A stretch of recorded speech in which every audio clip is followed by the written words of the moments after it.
nos abençoe. Nós vamos continuar o nosso trabalho da quarta-feira, que é a nossa reunião de estudo do Evangelho. Nós estamos estudando o Evangelho de Mateus, à luz da doutrina espírita, capítulo 9. E hoje vamos estudar o versículo 26, que encerra a passagem da cura da filha de Jairo e da mulher hemorroíça, né? Então, foi uma jornada aí de algumas boas semanas. Os primeiros versículos, não estou lembrado, mas acho que foi o primeiro. A gente chegou a ficar 3 semanas estudando o primeiro versículo. E hoje é o versículo que fecha. Então, eu tentei organizar a coisa de maneira que a gente consiga fazer um apanhado geral. Sabe a moral da história? Essa passagem, ela toda, né, é um rio que vai desaguar num oceano, que é o oceano do entendimento.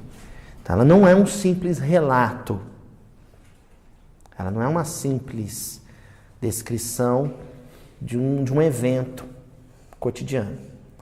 Ela é um arranjo didático. É isso que é importante perceber, né? Eu lembro que no começo, dos primeiros versículos, eu conversei com a dona Joana, né, dona Joana? Ela falava, olha, essa passagem, até então, ela era bem nebulosa para mim, bem enigmática. Principalmente a da mulher com fluxo de sangue, né? E a gente vai percebendo agora, chegando nesse último versículo, que na verdade ela é um grande arranjo didático-pedagógico. É uma composição didático-pedagógica.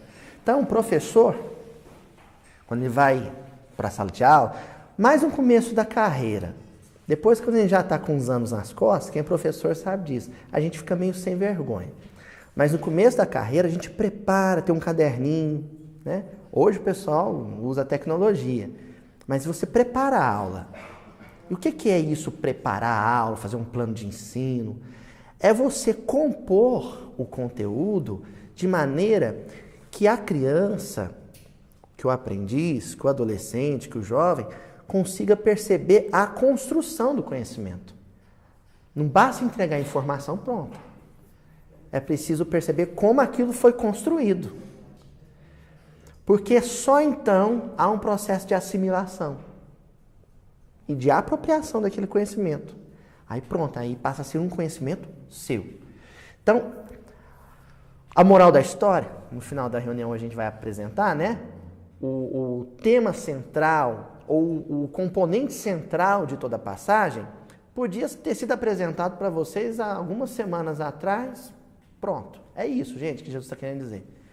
Mas seria frio, né? Seria árido. A ideia é mostrar como se compõe um determinado patrimônio, né, de conhecimento, de entendimento. No caso aqui, um entendimento, uma compreensão que é de natureza espiritual, não é intelectual.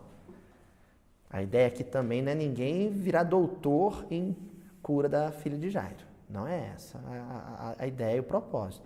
Aliás, esse não deve ser o propósito de nenhuma reunião de difusão doutrinária, de estudo da doutrina espírita.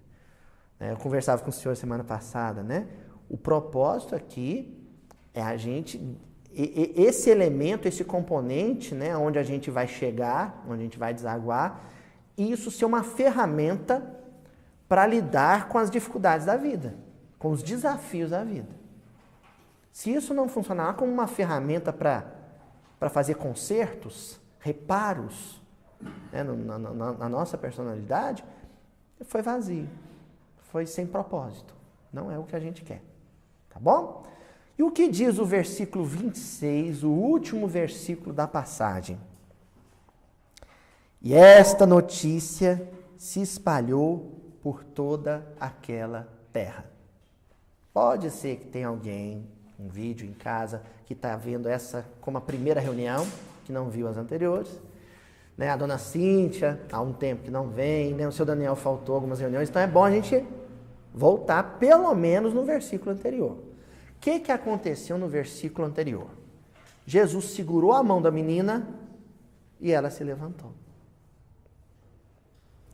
E ali, naquele gesto, há uma mensagem implícita no gesto, porque nós não falamos só com palavras, Nós falamos também com gestos, com atitudes. Nós nos comunicamos de várias formas. O gesto é uma delas. Então, ao segurar a mão da menina, e a menina então se levantar, Jesus está a dizer para a menina, para o Jairo, para todos ao redor da cena e para todos que tiveram contato com a passagem, que o caminho para o soerguimento é o trabalho, porque a mão, enquanto chave decodificadora de alguns versículos da Bíblia, se não muitos, a mão representa ação, realização, trabalho. Todo e qualquer trabalho? Não. Nem todo e qualquer trabalho. Existem livros, existem apostilas, existem compêndios que vão dar orientação sobre o trabalho profissional, sobre o trabalho acadêmico, sobre o trabalho intelectual. Mas o Evangelho é uma obra sobre o trabalho espiritual. E o trabalho espiritual, do que consiste o trabalho espiritual, né, Adriano? O trabalho espiritual está resumido na questão 919 de O Livro dos Espíritos. No comentário que Santo Agostinho faz a própria resposta dele, quando ele diz que o caminho para vencer o mal é o autoconhecimento. Aí Kardec pergunta, como é que é isso? E ele explica.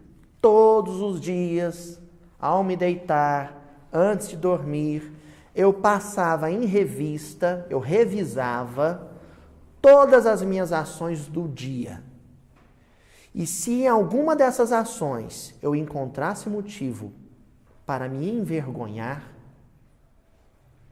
se alguma ação mostrasse que ao desencarnar, se eu desencarnasse hoje, eu não conseguiria olhar no olho de determinada pessoa sem constrangimento, então aquela ação não pode ser repetida no dia seguinte. Gente, isso é um trabalho de Hércules. É o trabalho. Então eu vou contar uma coisa engraçada. Pedir licença poética para minha mãe. Vou pedir licença poética para minha mãe, que tem um valor didático. Saindo daqui, eu e minha mãe, né, minha esposa, minha avó, a gente sempre sai conversando sobre a reunião. E aí, no carro, eu virei assim, mãe, você já tentou fazer esse negócio do Santo Agostinho? Acho que todo mundo deve ter comentado um pouco sobre isso, né? Ela falou, meu filho, eu tentei 3 dias, no terceiro não estava dando resultado, eu dei uma parada. Uma parada, gente, já tem uns anos que ela está parada com esse negócio. Porque é um negócio que cansa, né? É exaustivo. Quem persevera nesse trabalho é quem é salvo. Lembra da frase de Jesus? Aquele que perseverar até o fim será salvo. A gente fica com a ideia ingênua de que aquele que fizer sopa, né, vó? Durante 50 anos, até o último dia de vida material, será salvo. Ah, se fosse assim. Se fosse assim, tá bom demais. Era fácil, né? Não é. A perseverança é nesse trabalho espiritual. Essa perseverança. Faz 3 dias, dá uma pausa, depois volta. Insiste, sabe? Insiste nesse trabalho. Porque enquanto a gente não manter, enquanto nós não mantivermos a perseverança nesse trabalho de autoexame, a gente vai continuar pisando no calo dos outros. Sendo estúpido. E às vezes dentro da própria casa espírita. Que é bem desagradável, né? Mais desagradável ainda. Então, esse é o grande trabalho, é o que Jesus mostra ao segurar a mão da menina. E é uma coisa bonita nessa passagem, porque a passagem toda, né? Aí o senhor Daniel, o pessoal estava no começo, vai lembrar que ele procura Jesus e fala assim, estenda a sua mão sobre a menina e ela será salva. E aí Jesus não estende simplesmente a mão, ele pega a mão da menina para mostrar que o trabalho de salvação parte das mãos de Jesus, mas também parte das nossas mãos. Parte das mãos de Jesus, mas também das nossas mãos. É isso que tinha acontecido naquele instante. E aí vem a conclusão do evangelista. E esta notícia do que aconteceu naquele quarto, naquele momento, se espalhou por toda aquela terra. Essa notícia do que aconteceu lá. Bom, notícia. Nós vamos começar então falando de notícia. A palavra é essa. Gente, existe boa e má notícia. Existe a boa notícia e a má notícia. Notícia tem uma outra palavra para notícia. Novidade. Qual a novidade? Ou ainda, novas. Quais são as novas? O que você me conta? O que você me diz de novo? Então, boa notícia, boa novidade ou boa nova. Boa nova. Vamos mergulhar um pouquinho no contexto de Jesus e perceber que impacto essa palavra tinha. Lógico que nós estamos falando do texto grego, então, né, naquele instante, naquele período. Mas que impacto tinha essa ideia, essa noção de notícia para aquele pessoal? Para os nossos dias, quando nós falamos de notícia, nós estamos falando do site do UOL, do Terra, nós estamos falando da Folha de São Paulo, da Revista Veja, da Rede Globo, da Rede Bandeirantes, não é assim? Nós estamos falando do que corre de mão em mão pelo WhatsApp, o que foi postado no Facebook. Então, há vários veículos de circulação de notícias. Na época de Jesus, tinha um extraoficial e um oficial. Só dois. O extraoficial era a boca do povo. Circulava. E o oficial, que eram os éditos, né? Que eram os documentos que na região de Jesus partiam da sede, do centro do mundo naquela época, que era Roma. Então, nada podia ser verdade, oficialmente verdadeiro, se não partisse das mãos do imperador. Ou melhor, de um escravo do imperador, porque a atividade de escrever era indigna. Né? Para um imperador não escrevia, ele ditava o que ia ser escrito. Né? Então, tudo que era oficial partia do imperador. E começava a circular oficialmente, com um documento selado, né, com o brasão do imperador. Começava a circular oficialmente, de mão em mão, pelas mãos dos funcionários romanos. E, paralelamente, também circulava extraoficialmente pela boca do povo. Quando tinha algum problema, algum transtorno em alguma província do Império Romano, a notícia chegava oficialmente através de um pedido de socorro feito por algum governador de província, até o governador. Então, surgiu uma rebelião em Jerusalém. O governador da Judéia, na época de Jesus, no século I, emitiu uma missiva, uma mensagem, e um homem de segurança, de confiança, né, um centurião normalmente, levava essa correspondência, esse pedido de socorro, pedido de mais tropas, mais armas, né, a vinda de um senador que fosse, né, pedindo socorro para Roma. Essa mensagem ia assim. Depois vinha a resposta do imperador. E a resposta do imperador era: estamos enviando tantos soldados, estamos encaminhando equipamentos, estamos enviando alimentos, às vezes. Esse documento do imperador, dando um retorno para as necessidades de cada província, para os problemas de cada província, era recebido pela província como uma boa notícia, uma boa nova. Chegou a mensagem do imperador. ele autorizou nós distribuirmos, né, o Panis et Circens, né, distribuir pão e vinho para todo o povo. Boa notícia. Para quem passava fome, é uma boa notícia. Esse documento de boa notícia, em que o rei de Roma dava um retorno, uma resposta para o clamor, as necessidades do povo de Roma, esse documento, em latim, era Evangelius, que quer dizer boa nova. No aportuguesamento dessa palavra latina, nós temos evangelho. Então, Evangelius sofre uma transformação linguística e passa a ser, na língua portuguesa, né, na última flor do Lácio, né, a última língua neolatina tardia, né, passa a ser pronunciado como evangelho. Evangelho é boa nova, é a boa notícia. Aí alguém vai pensar, mas o que tem a ver isso com o lance do imperador?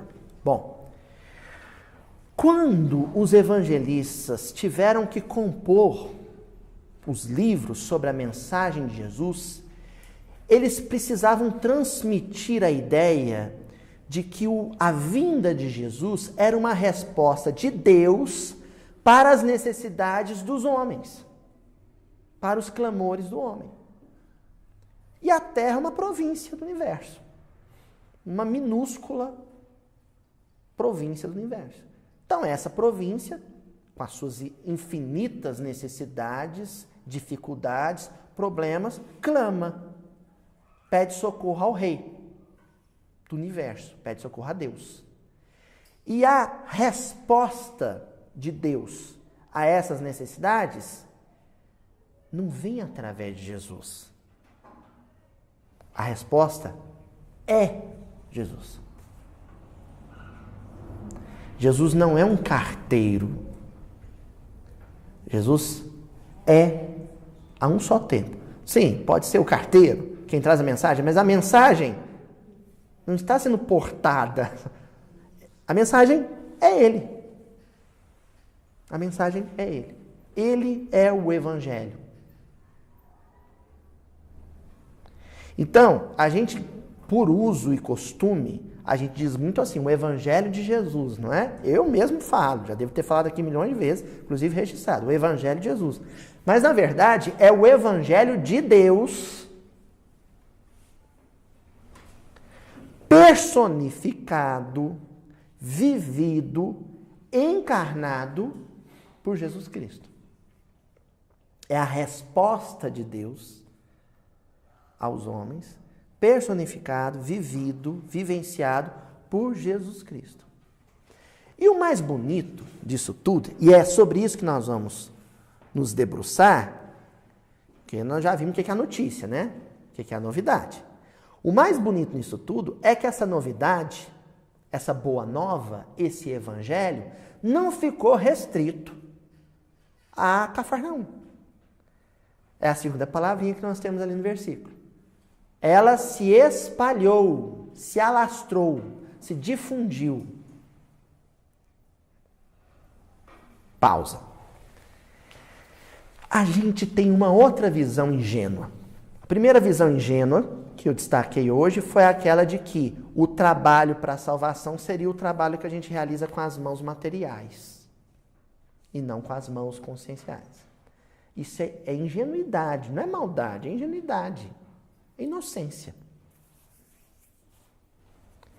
A segunda ingenuidade é a gente acreditar que o processo de difusão, de divulgação, de espalhar o Evangelho de Deus, personificado em Jesus, é um trabalho de cópia. É um trabalho de escrita. E de reprodução do escrito. Não é. Também não é um trabalho de divulgação pela oratória. Também não é. Olha que coisa, frase bonita do Francisco de Assis, que a Aila, querida irmã Aila, fala muito.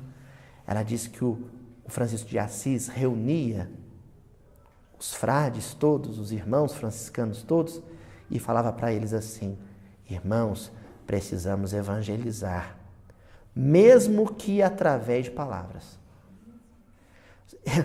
E colocava palavras, escrita, falada, em último plano. Mesmo que, se precisar, a gente usa a palavra. Mas, em primeiro plano, processo de evangelização não se dá por palavras.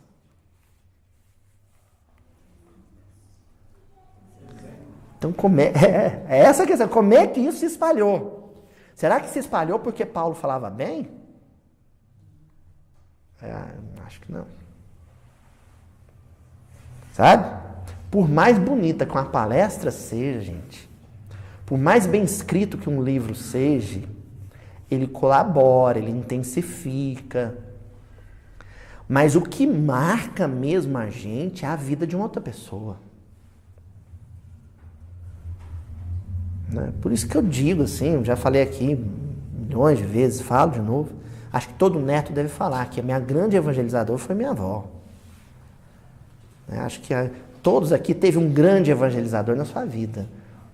Um marido, uma esposa, um filho, um pai, uma mãe, um avô, um professor, um vizinho, um companheiro de casa espírita, que foi aquela pessoa que te despertou para esses valores do evangelho, mas com a vida dela, com a maneira como ela vivia.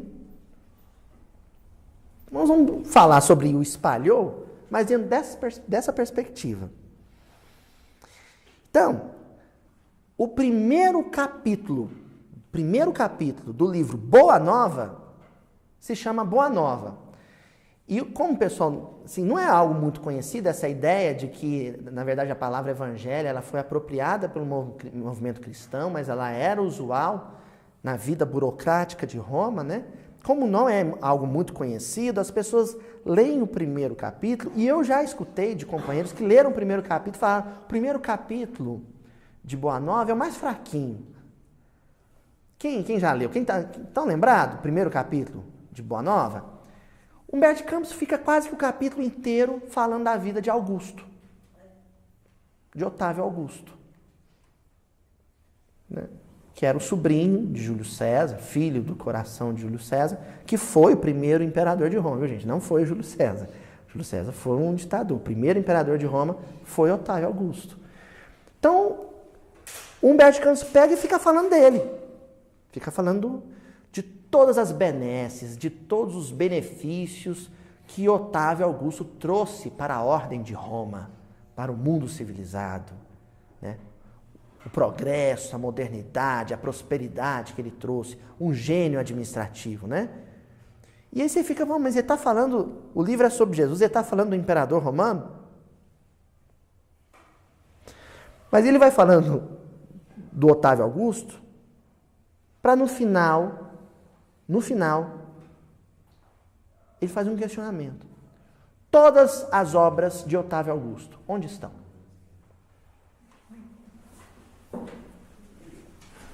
Onde estão? A gente vai, às vezes, na Itália, fazer uma visita lá, junta um dinheiro, vai fazer um passeio lá, e fala assim, vou lá ver as obras do Império Romano. Não.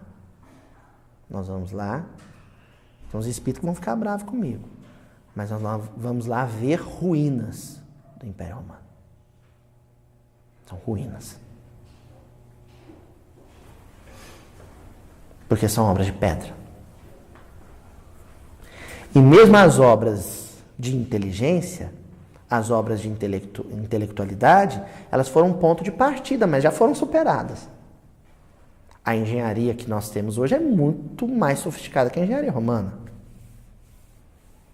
O nosso direito se baseia no Império Romano, mas avançou muito, né, seu Daniel? Muito, muito. Então, a obra da civilização romana e dos reis de Roma foram um ponto de partida para o desenvolvimento civilizatório, mas elas foram superadas. O que não foi superado? Aliás, eu diria mais, ainda não foi alcançado. A obra de Jesus. o Evangelho. Não foi superado. Por isso, o pessoal achava engraçadinho quando chegavam para o Chico e falavam: e aí, Chico, o que você conta de novo? Qual a novidade? Ele falava: o Evangelho, meu filho. Pô, o Chico faz umas piadinhas boas, né? Não sabe o alcance do que ele estava dizendo. Boa nova, novidade. É uma novidade que ainda não se espalhou suficientemente. Precisa ser espalhado. Com palavras? Não. Aí, então, nesse primeiro capítulo do livro Boa Nova, que eu tenho certeza que vocês vão lá e vão ler com bastante atenção, Humberto de Campos pega e diz o seguinte: ia chegar à terra o sublime emissário. Aquele clima todo do século I, aquele clima de euforia que tomou os corações, não era por conta do reinado de Otávio. Era por conta da encarnação do governador do orbe. Ia chegar o sublime emissário. Olha de que Humberto de Campos chama ele, emissário. É muito inteligente o arranjo literário de Humberto de Campos, porque é um capítulo que se chama Boa Nova, ele está fazendo referência à mensagem do imperador, e ele chama Jesus de emissário. Não é um emissário comum, porque ele não é um portador da mensagem, ele é também a mensagem. Ele traz a mensagem, sim, mas ele traz a mensagem no semblante, traz a mensagem, sabe? Na carne do Espírito. Traz a mensagem na voz, no silêncio, traz a mensagem no fio do cabelo. Né? Na unha do pé, do dedo mindinho, ele traz a mensagem. Por isso que ele é o sublime emissário. Sua lição de verdade e de luz ia espalhar-se, olha a palavra que nós estamos estudando hoje. Sua lição de verdade e de luz ia espalhar-se pelo mundo inteiro, como chuva de bênçãos magníficas e confortadoras. Gente, um literato, esse sujeito não é da Academia Brasileira de Letras, cadeira 20 da academia à toa, não. Olha o exemplo que ele dá. Chuva de bênçãos. A chuva chega em que posição? Na vertical. Mas depois ela se espalha, ela corre na horizontal. Então a mensagem do Evangelho, ela é inspirada, ela vem na vertical, ela é recebida por quem se verticaliza para receber ela, mas depois ela se espalha no cotidiano. Gente, um espírito da envergadura de Eurípides Barçanufo evangelizava comendo. Lembra lá no Sinal Verde, quando André Luiz diz assim: tomar as suas refeições sem alarde. Um Eurípides Barçanufo, eu tenho certeza que fazia isso.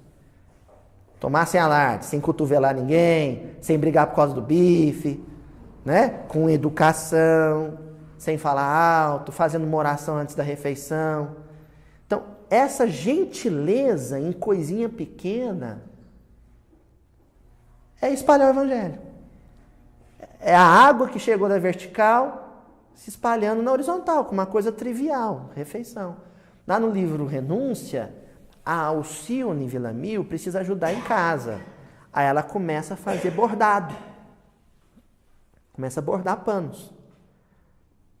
Aí o Emmanuel vai comentar sobre a Alcione bordando etamine, né? Paninho lá para aplicar. Ele não precisava mencionar que ela bordava. Por que ele faz isso? Porque ele vem e comenta assim, que ela fazia o artesanato dela com a excelência, o capricho, o esmero próprio dos espíritos superiores. Olha, um espírito superior vai fazer um bordado, ele não faz de qualquer jeito. Eu vou esconder isso aqui, ó, o avesso não está perfeito do ponto cruz, mas eu vou esconder, porque é para vender mesmo, os outros não vão nem desconfiar. Não, ele faz como se fosse para ele. Melhor, ele faz tudo para o próximo como se fosse para o Cristo. Então faz com capricho. Isso é o espalhar-se, é a chuva que chega na vertical e se espalha na horizontal.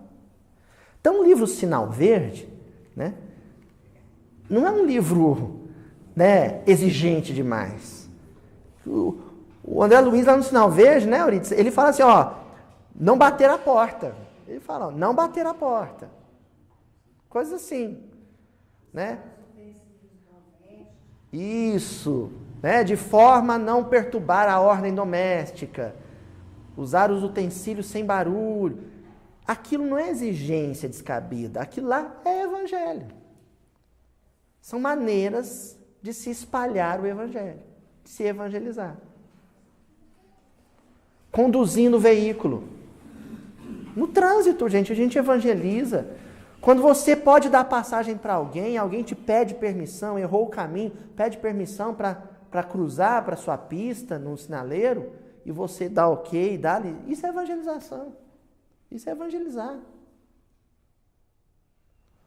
Quando você está à chuva, percebe que tem uma poça d'água, que a água está acumulada, e que você, se passar rápido, vai molhar alguém da calçada, você passa devagar para não molhar ninguém, isso é evangelho. Coisinha pequena, né? Miudinho.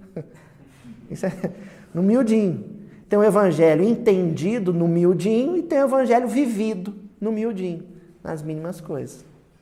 Aí continua Humberto Campos. A humanidade vivia, naquele século I, então, o século da Boa Nova. O século em que a mensagem de Deus, de consolo, chegou na forma de um homem. Era a festa do noivado, a que Jesus se referiu no seu ensinamento imorredor. Nós já estudamos aqui sobre noivados, vocês se lembram, né? Então, um grande matrimônio entre a psique de Jesus, né? O psiquismo de Jesus, a mente de Jesus e a mente humana, e a mentalidade humana. Só que nós estamos falando de noivado.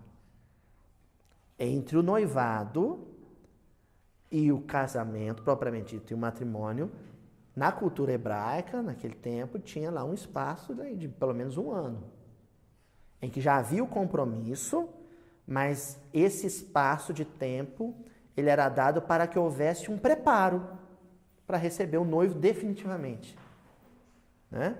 E se o processo tivesse atrasado, gente, isso é qualquer um de vocês, a pessoa visita a marca de chegar às 8, se quando dá 7h10, a comida não está pronta, a casa está de perna para o ar, não é um fuzuê. As pessoas se apressam, ficam aflitas, angustiadas, aí rola um tumultozinho na casa, mas com qual perspectiva? Cumprir o prazo. Nós estamos vivendo esse fuzuê. Vão ser algumas décadas ou alguns séculos aí difíceis, porque no fundo, todo mundo se tocou que chegou a hora. Que o noivo está voltando, né? Tá, tem aquela coisa, nos companheiros evangélicos que fala, Jesus voltará, ele está voltando. Sim. Jesus, enquanto representação do evangelho, está chegando naquele momento predito pelo governador do orbe para que a humanidade terrena mude de fase, assuma novos compromissos, que haja, inclusive, infelizmente, um processo de triagem e exílio. Né? Então, estamos de novo vivendo os tempos da Boa Nova. Só que agora não é mais noivado, não é festa de noivado. Agora é as bodas. Agora é a festa de casamento. Tá certo? Bom, como o tema hoje é a mensagem, é a Boa Nova, e nós já vimos que nós não estamos falando de livro, de papel, nós não estamos falando da tradução do Haroldo, isso é papel. Nós estamos falando de livros vivos, de mensagens vivas. Mesmo essas precisam ser escritas. Se é uma mensagem, é grafada. No caso da mensagem viva, como é que ela é escrita? Como é que ela é escrita? Vamos ver? Ó, há muito tempo eu me toquei para um versículo de uma passagem do Evangelho de João que eu nunca tinha percebido na minha superficialidade de leitura, eu passava por ela e não percebia o quão complexa ela era. Eu estou falando de João, capítulo 8, versículo 6. O trechozinho ali, vocês se lembram, é a mulher que seria apedrejada. Que Jesus diz, né, o mais famoso, né? Aquele que não tiver pecado, atire a primeira pedra. Isso é muito famoso. Mas tem um detalhezinho naquela passagem que a gente não atenta para ele. E aí, quando eu percebi a complexidade, eu conversei com Haroldo. Falei, Haroldo, esse negócio aqui é meio complicado. O que é isso aqui? Olha a passagem, o versículo. Jesus, porém, curvando-se para baixo, escrevia na terra com o dedo. Lembram disso? Complicado, hein? Então, Jesus, como é que é a cena? Os fariseus, os juízes, chegam com a mulher sendo arrastada para ser apedrejada. Falam com Jesus, ele abaixa, ele fica agachado e começa a escrever com o dedo na areia, na terra. É claro que na nossa curiosidade, que quase sempre é uma curiosidade intelectiva e não de sensibilidade, eu estava mais preocupado em saber o que Jesus escreveu. Deve ser um negócio místico, ele escreveu alguma palavra-chave lá. E aí, conversando com a Haroldo, eu falei assim, Luiz, não importa, talvez ele não estava escrevendo nada. Aquilo é uma encenação profética, é o gesto.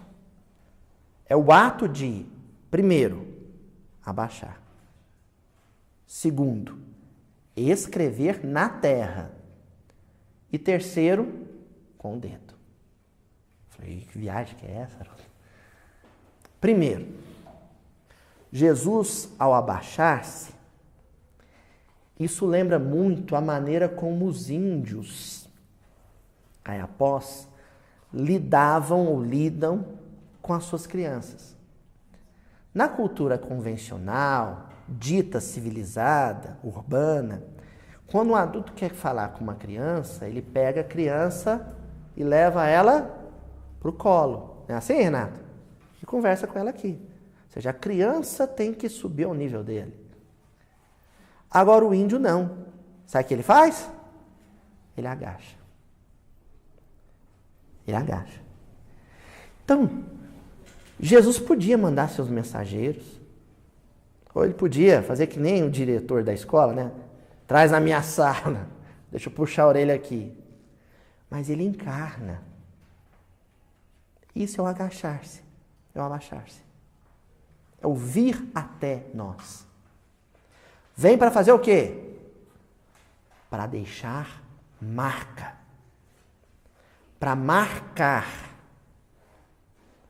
a terra de cada coração. O solo de cada coração. Então, Jesus vem para escrever a palavra Deus, e por isso que a palavra pouco importa. Ele vem para escrever a palavra Deus, ou a palavra amor, ou a palavra esperança, ou a palavra alegria, ou a palavra fé, ou a palavra dignidade. Não importa a palavra. Ele vem para escrever isso nos corações. Ele pega um graveto, um galho. Não. Ele escreve com o próprio dedo. Porque não tem intermediário.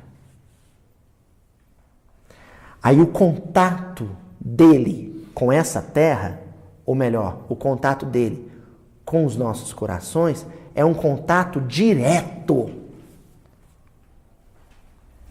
É convívio. É dia a dia.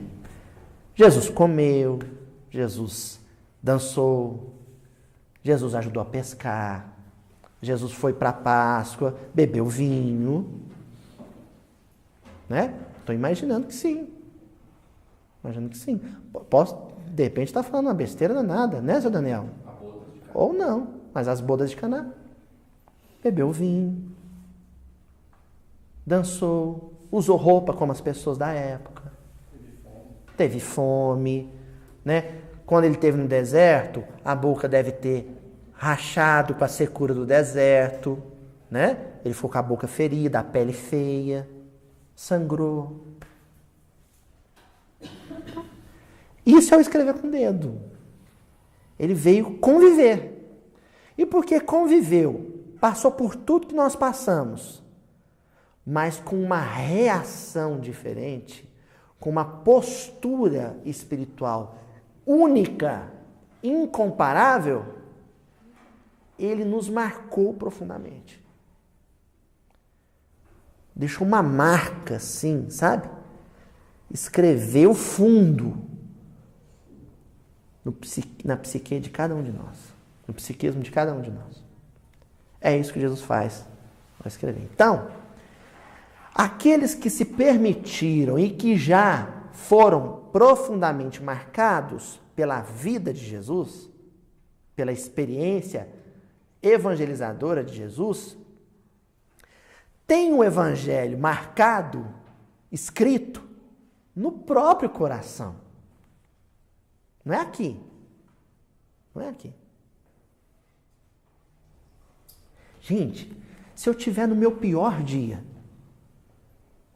é triste falar um negócio desse, mas se eu estiver no meu pior dia, um dia horroroso, em que eu fui mal educado, grosseiro, estúpido, se eu tiver com isso aqui na ponta da língua, estudar direitinho, eu chego aqui e faço a mesma reunião. Vocês vão adorar. Mas não pode ter passado o dia comigo. Porque isso aqui é cérebro, isso aqui é palavra. Se ensinar... Gente, o Pacheco era o papagaio da minha bisavó, ele cantava o hino do Corinthians. Mas, sabe, não era trechos, não, ele cantava o hino do Corinthians. Um papagaio... Oi? O papagaio traíra, né? O palmeirense traíra esse, né? Mas olha só, gente. Isso aqui é só repetir. Isso é só repetir. Hoje, a reunião de hoje não é sobre conhecimento, intelectualidade teológica. Nós estamos falando de vidas. Aquela mulher da praça, quando Jesus teve um gesto de misericórdia, piedade, com ela e com os fariseus, e falou: cadê os que te condenam? Eles não te condenaram? Eu também não te condeno, vai, não peques mais. Esse espírito, com certeza, é um dos benfeitores que dirigem o planeta Terra hoje. Não dá para ficar o mesmo. É impossível permanecer o mesmo. Até o Públio Lentos demorou 50 anos. Mas aquele encontro em Cafarnaum marcou ele. Né? E todos nós tivemos ou teremos esse encontro com Cristo. Em alguma esquina aí da vida. Né? A gente está falando aquele encontro. Sabe aquele? Né? Com a menina lá do humorista, né? O pei, né? Sabe aquele pá? Seu, vixe, agora bateu. Agora eu senti. Agora mexeu comigo. Senão vai ficar lendo livro. Vai ficar lendo livro. Olha o que aqui Paulo vai dizer na segunda carta aos Coríntios, e já que nós estamos falando de encontro com Jesus e de evangelho marcado, sabe? Com a brasa do amor no coração do outro, Paulo é a personificação disso. Então, na segunda carta aos Coríntios, lembrando que as cartas que Paulo escrevia para a cidade de Corinto, ele não, né, um copista, mas ele compunha ali em lágrimas, porque Corinto era o berço da noiva amada e de Estevão. Quem leu Paulo e Estevão viu a reação emocional dele quando chega em Corinto. A emoção dele quando chega em Corinto. Então ele escrevia essas cartas muito inspirado. Mais que o normal. E lá ele diz assim, capítulo 3, versículo 3. Evidentemente, sois uma carta. Uma carta de Cristo. Entregue ao nosso ministério, ao nosso cuidado.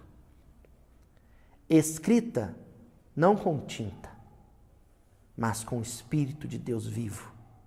Não em tábuas de pedra, mas em tábuas de carne nos corações.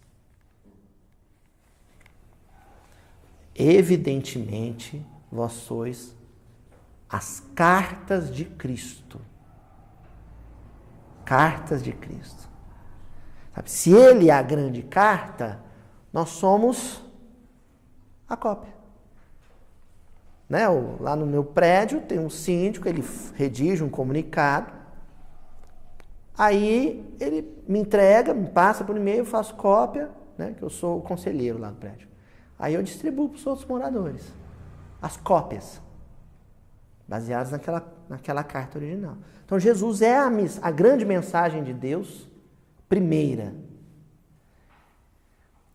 E o cristão genuíno, o cristão honesto, sabe, fiel à causa que abraçou, ele é uma cópia da carta.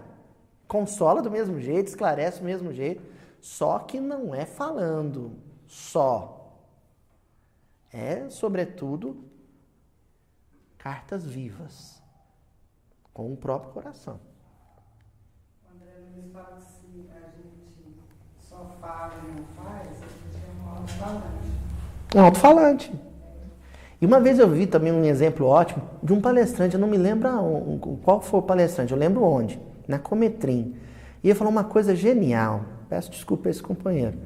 Ele falou assim, que quando nós falamos algo brilhante sobre o Evangelho, mas não vivemos o que falamos, nós estamos emitindo cheque borracha, cheque sem fundo.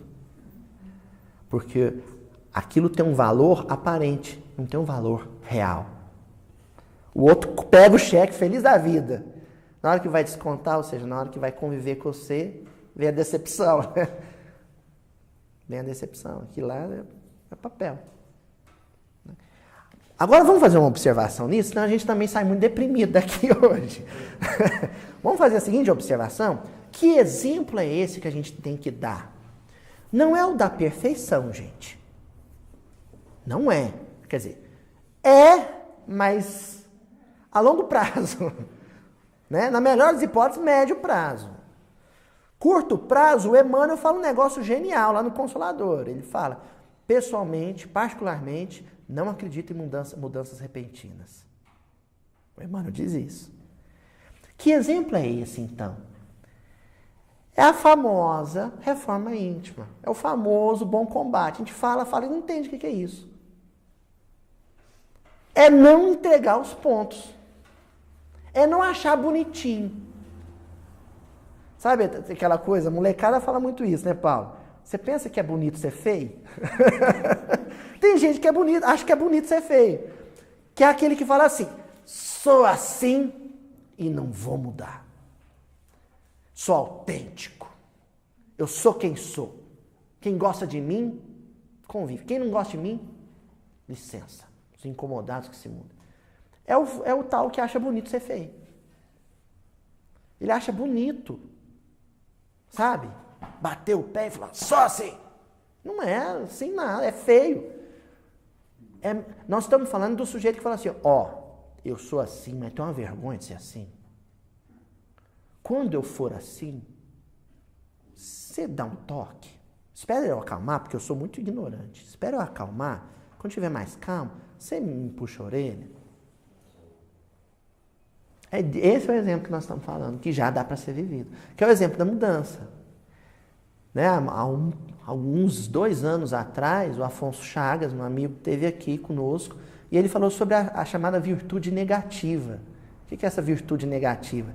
É aquela que você finge que tem, e de tanto fingir que tem, mas fingir não é falar que não, é tentar fazer ela. Quando você vê, você já tem. Então, se você acordou mal-humorado e encontrou com uma pessoa pela primeira vez no dia, mesmo estando mal-humorado, tenta abrir um sorriso e falar bom dia. O outro vai falar assim, é falsidade? Não, é obrigação, é dever. O outro não tem culpa de você estar mal-humorado. É educação.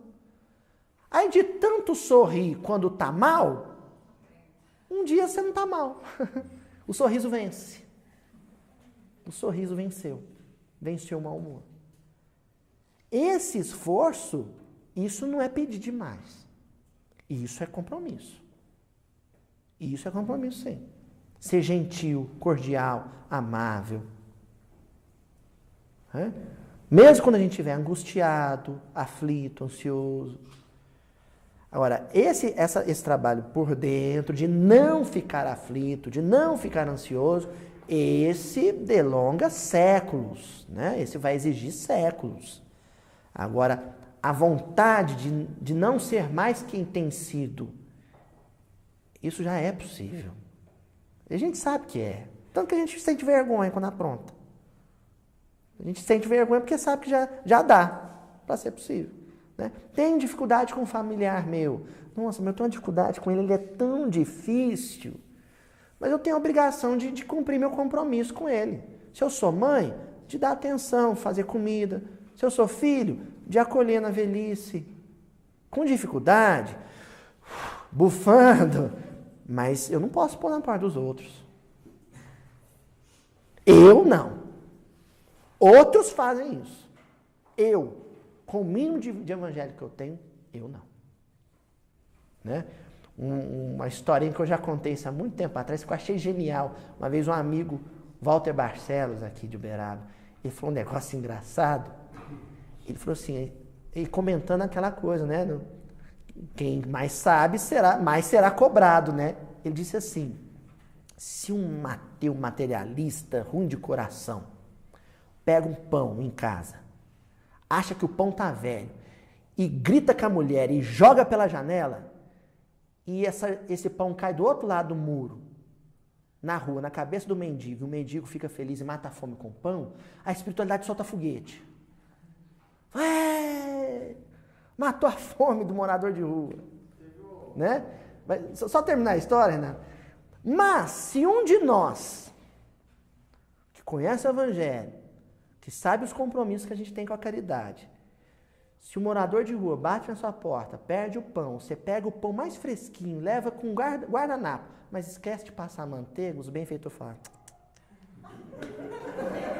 podia ter passado a manteiga, tinha manteiga em casa, não passou porque não quis. Falta de sintonia, nós ia sugerir ele, né? Falta de sintonia. Entenderam como é que funciona a coisa? Porque o mínimo, né? O que é que o Chico faria? Abriria a grade e punha ele para dentro de casa. Mas é o Chico, né? Então nós estamos falando de níveis, sabe? De vivência do Evangelho. São gradativos, mas Evangelho é para se viver.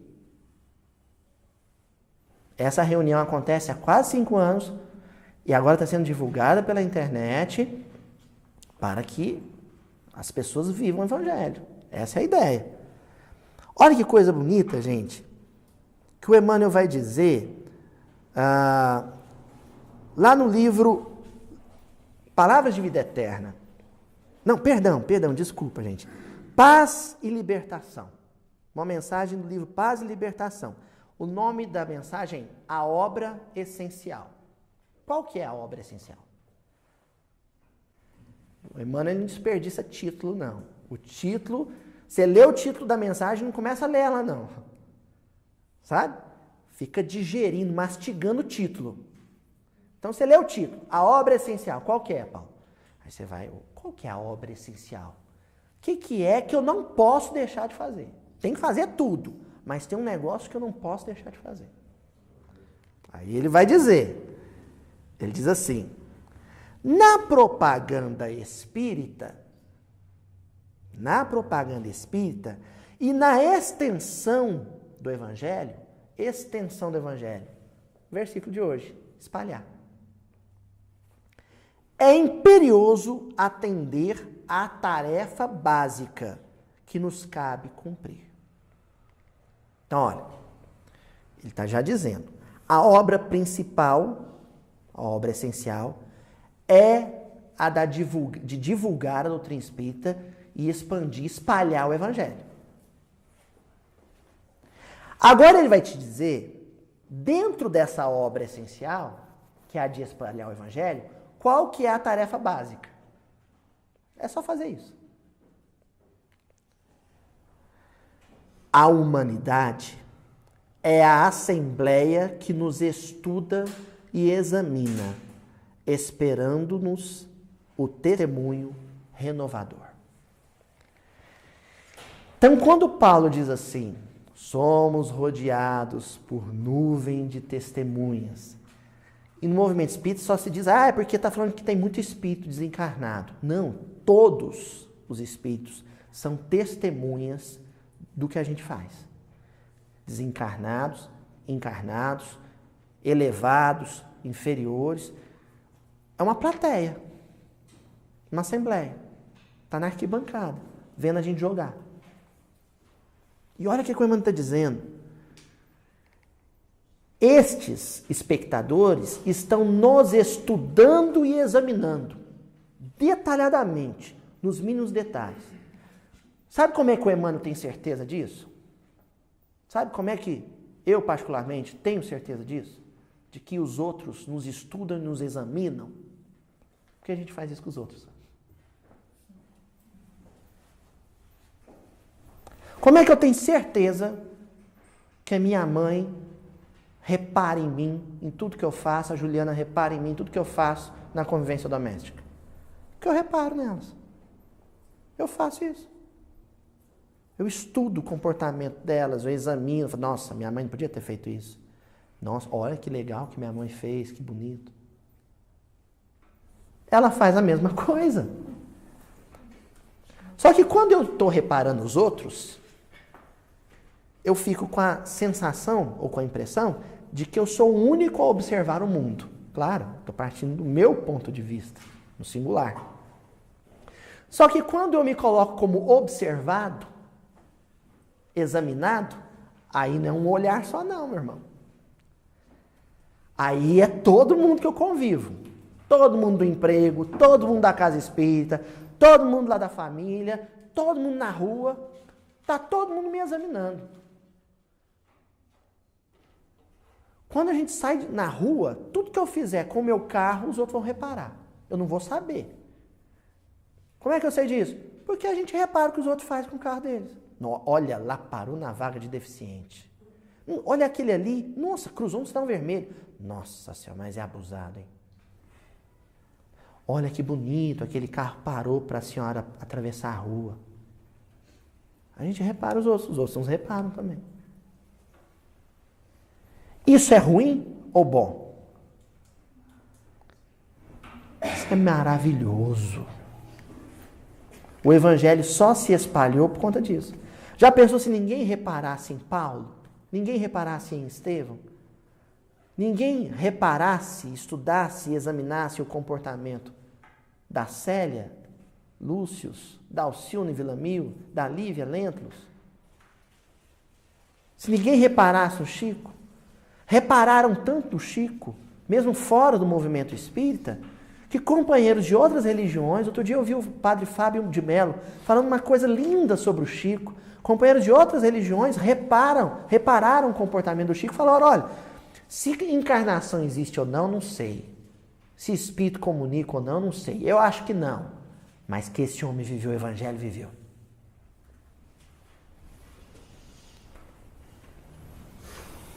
Aloysio. Oi, Euridice. O Amar fala, um dos verbos do espírita é observar. Isso. Trabalhar, cultivar. Mais alguns. O problema é quando você se admite, se aceita e se permite ser observado. Porque a gente finge que não é observado, enquanto o outro está de zíper na boca. Não comenta o que observou. Mas se alguém comenta o que observou na gente, a gente se melindra. Se ofende, se magoa. Porque a gente não aceita ser observado, ser examinado. A gente não gosta. Né? Somente quando você tem a tribuna espírita, eu era novinho, comecei a fazer palestra assim, mas me irritava muito em casa quando meu pai, às vezes minha mãe, falava, Engraçado, palestra você faz, né? Cadê as coisas que você fala lá no centro? Aquilo me incomodava, né? Eu falava assim, mas eu não sou perfeito. Sou palestrante, mas não sou perfeito. Porque eu não queria ser observado. Não queria ser avaliado. Ninguém quer, né? Mas, o Emmanuel continua dizendo. Peçamos, pois, ao Cristo a força precisa para a superação de nossas próprias fraquezas.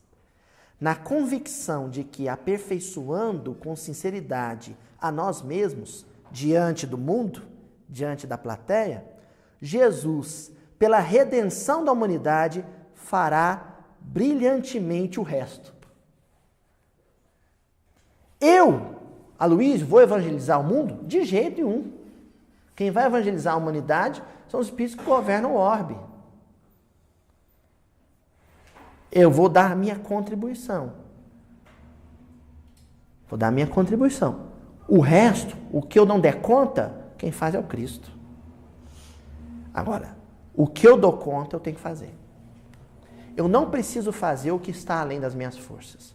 Mas o que está dentro das minhas forças, isso eu devo fazer. Por isso que um dos textos mais lindos do capítulo 17 do Evangelho segundo o Espiritismo se chama o dever.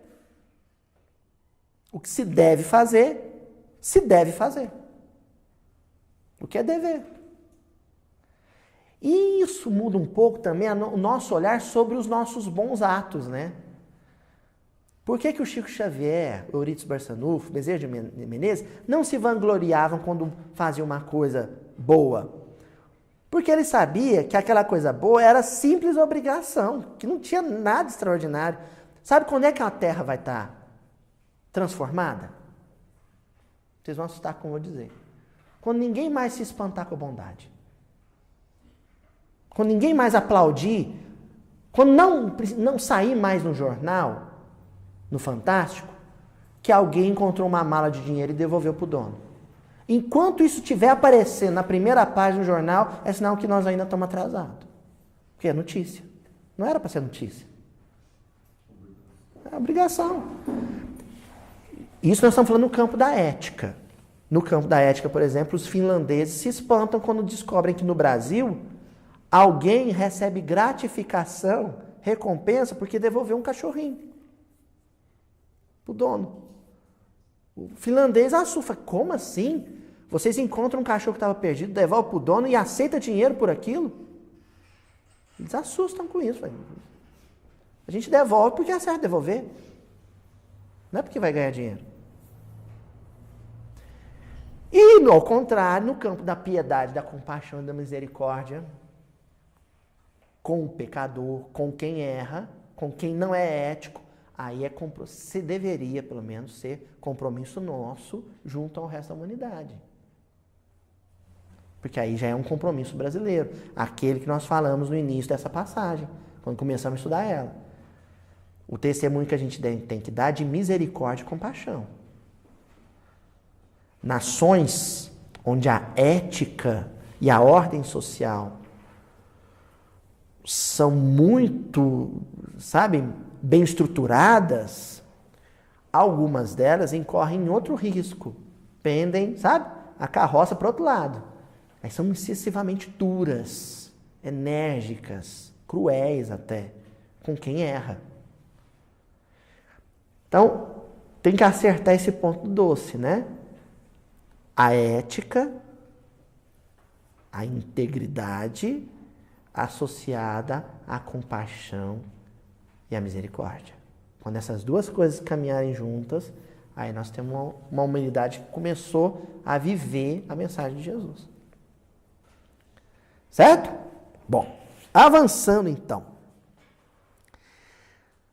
Na carta aos Colossenses, capítulo 3, versículo 17, o Paulo diz assim: e tudo o que fizerdes, seja em palavra, seja em ação, fazei-o em nome do Senhor Jesus, dando por ele graças a Deus Pai. Tudo que você fizer, verbalmente, tudo que você disser, ou em ação, em vivência, faça em nome de Jesus. Por quê? Aí o Emmanuel vai dar a dica, o porquê. E a dica é uma paulada na muleira. Lá no livro Palavras de Vida Eterna, lição 22, na palavra e na ação, o Emmanuel diz assim: dizes-te cristão, declaras-te seguidor de Jesus, afirmas-te cultor do Evangelho. Isso quer dizer que o nome do Senhor se encontra empenhado em tuas mãos. Quando eu li isso aqui, gente, eu fiquei muito assustado, eu fiquei apavorado. Muito assustado eu fiquei. Sabe quando você vai na casa de alguém, visitar uma pessoa, e essa pessoa coleciona antiguidades, e você está admirando, historiador é bem isso, né, seu Daniel? Aí de repente o sujeito pega um vaso, põe na sua mão, e você está lá olhando, e de repente ele fala assim, esse vaso é da dinastia não sei das quantas na China, ele tem 800 anos. Você e quer devolver? Porque você toma noção da responsabilidade que você tem na mão. Você fica apavorado. E ele fala, não, pode olhar. Eu sei. Ai, meu Deus. Você fica apavorado. Porque você percebe a riqueza do que você tem em mãos. Quando você põe na sua cabeça que, ó, a partir de hoje, tudo que eu for falar e fazer, eu vou falar e fazer em nome de Jesus. Já pensou você xingar em nome de Jesus? Vou mandar o sujeito plantar batata em nome de Jesus? Teve gente que atravessou, foi lá no Oriente Médio, na Idade Média, no final da Idade Média, nas cruzadas, matar em nome de Jesus. Tem gente que ainda faz isso em nome de Deus. Mas a gente, muitas vezes, usa o que sabe do Evangelho para humilhar, massacrar, pôr o sujeito lá no chão, lá no chinelo, em nome de Jesus. Não tem noção do que está fazendo. Pai, perdoa-os. Eles não sabem o que fazem. Não tem noção do que está fazendo, porque você está fazendo alguma coisa em nome do Cristo. Você faz consciente. Isso é muito grave, né? Então, Jesus falou, Pai, perdoa-os, eles não sabem o que fazem, se referindo à turba. Ele não estava falando dos discípulos. Por isso que o Pedrão, ó, depois que o galo cantou, ele foi para a muralha de Jerusalém, chorou amargamente, porque ele não se enquadra na turba, ele não é turba, ele é discípulo, ele não é multidão. Então por isso que eu ia mandar esse toque, né? E para encerrar hoje, gente, nossa reunião de hoje, eu trouxe assim um brigadeirinho, sabe, um docinho de coco. Há muito tempo atrás, eu estava folheando livro, eu trabalhava na banca de livro espírita. Meu primeiro emprego foi na banca Maria Dolores. Eu vendia livro espírita. E não recebia salário, vinha tudo descontado, né? E aí eu estava lá na banca e eu pegava os livros e ia lendo, né? E tinha um livro do Ramiro Gama que se chamava Lindos Casos do Evangelho. Lembra desse, Euridice? Do Ramiro Gama, um autor encarnado. E aí ele faz vários comentários do Evangelho, com experiências dele no campo da oratória, coisa e tal. Mas teve um trechinho que eu guardei, que foi uma trovinha, que um médium chamado Emiliano Mendonça, um capixaba, entregou para o Ramiro Gama lá na FEB, na década de 60, se não me engano. O médium psicografou a trova, aliás, o poema, 2 trovinhas, e entregou para o Ramiro Gama. E o Ramiro Gama escreveu um capítulo inteiro em cima desse poeminha. O título do poema é O Quinto Evangelho. O Quinto Evangelho. Não sei se vocês já viveram essa experiência, eu já vivi. É muito difícil convencer um companheiro de outra religião, principalmente de outras agremiações cristãs, de que o Evangelho segundo o Espiritismo não é o quinto Evangelho. Tem gente que fala, os espíritas seguem outro evangelho, eles seguem um evangelho apócrifo, um quinto evangelho. Não, o Evangelho segundo o Espiritismo é um livro de comentários bíblicos da espiritualidade de Allan Kardec sobre os 4 evangelhos canônicos, os 4 evangelhos conhecidos. É o Evangelho segundo o Espiritismo, não é o quinto evangelho. Ele é um livro de exegese, que nem o Caminho, Verdade e Vida, mas feito por Kardec e os Espíritos da Codificação. O que é, então, o quinto evangelho?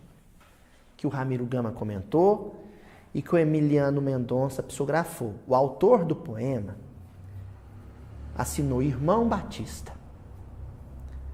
E ele, nesse poema, diz qual que é o quinto evangelho.